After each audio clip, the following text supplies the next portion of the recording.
Professor Nayak, the distinguished scientists on the dais, is also in the hall. My co-awardees, senior geophysicists, students and friends. I am indeed happy that the Indian Geophysical Union has given me this lifetime award due to two reasons. Firstly, I was associated with IGU almost from the beginning.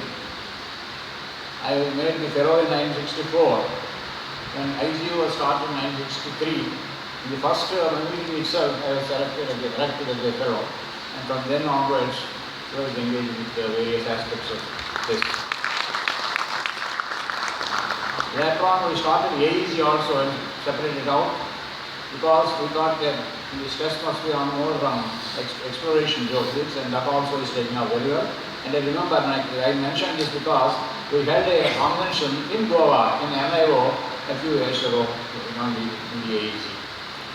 The other aspect is the award is named after Dr. Harnavayan, a distinguished scientist with whom I was closely associated.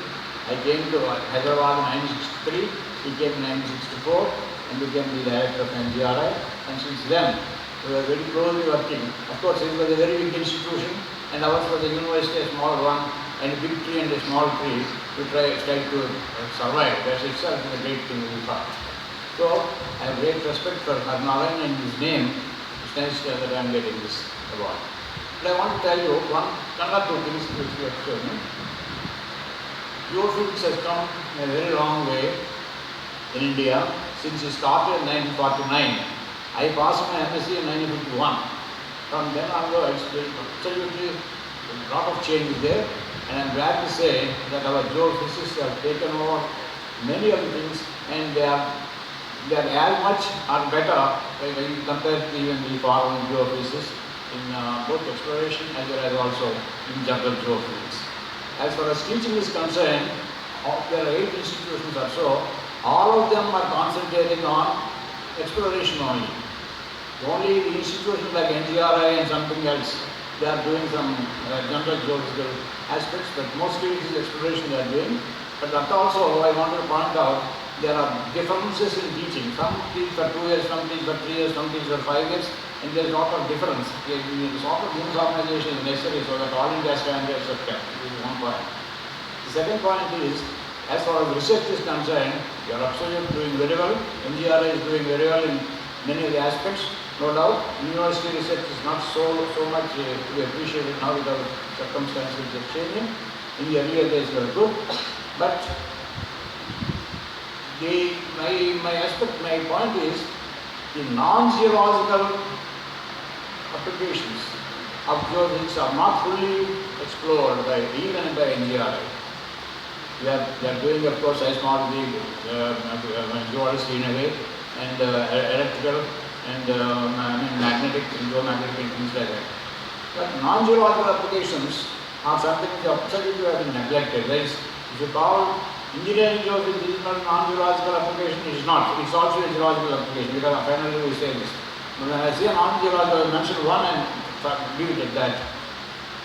We have not succeeded in establishing the magnetic time scale over the past so many years.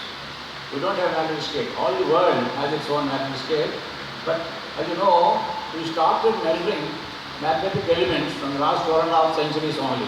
When I say we, you hold the world, it's only after Gilbert and Gauss have started working. 4.5 years only, 4.5 centuries only we have the data, direct data.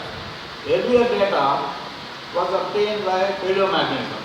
By paleomagnetism, we know the directions of magnetic field from almost Precambrian ages up to Volcanic ages to recent years also. By the latest lavas, we are able to measure these things. I am pointing out this because in between there is a gap.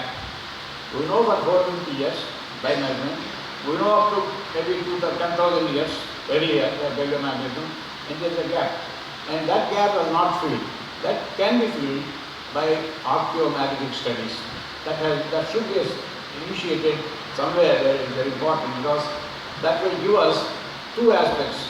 Our civilization is one of the oldest civilizations, and measurement of the bricks, on bricks made, constructed for the forts, the stones, the baked and unbaked earth, all these things will give you a beautiful idea and fill up the whole gaps between this particular geometric scale. This is a very important thing. And the second aspect is the buried structures, the archaeological structures have to be investigated.